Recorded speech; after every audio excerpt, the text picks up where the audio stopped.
रात का समय था। बाहर चांदनी फैली हुई थी। परी अपनी माँ की गोद में लेटी हुई थी और माँ उसे कहानी सुना रही थी। तभी खिड़की पर एक उल्लू आकर बैठ गया। परी उल्लू को देखकर खुश हो गई और पूछने लगी, माँ, ये कौन सा पक्षी है? माँ मुस्कराई और बोली, परी, ये है उल्लू, रातों का राजा। ये माँ लक्ष्मी का वाहन माना जाता है।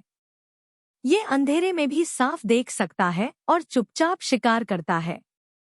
ये अकेला रहता है, मगर बहुत समझदार होता है और कभी किसी को तंग नहीं करता। फिर माँ ने एक पुरानी बात सुनाई। एक बार हमारे गांव में एक व्यापारी ने दिवाली पर उल्लू खरीद लिया। ऐसा माना जाता है कि दिवाली पर उल्लू या उसके पंख मिल जाए तो लक्ष्मी माँ की कृपा होती है। लेकिन उस व्यापारी ने लोभ में आकर उल्लू के पंख नोच नोच कर बेचने शुरू कर दिए। सब लोग पैसे के लालच में यह भी नहीं सोचे कि उल्लू को कितनी तकलीफ होती होगी। परी की माँ को बहुत गुस्सा आया।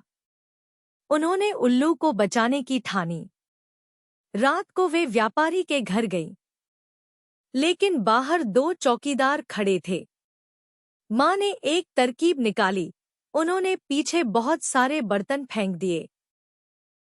शोर सुनकर दोनों नौकर उधर दौड़ पड़े। माँ चुपचाप अंदर गईं और जैसे ही उन्होंने पिंजरे में उल्लू को देखा, उनकी आंखों में आंसू आ गए।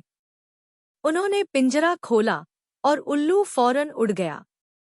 उड़ते हुए उसने एक बार पीछे मुड़कर देखा, जैसे कह रहा हो, धन्यवाद, तुमने मेरी जान बचाई। कहानी सुनकर परी को अपनी माँ पर बहुत गर्व हुआ।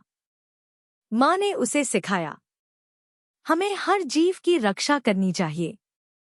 सब जीव ईश्वर की संतान है।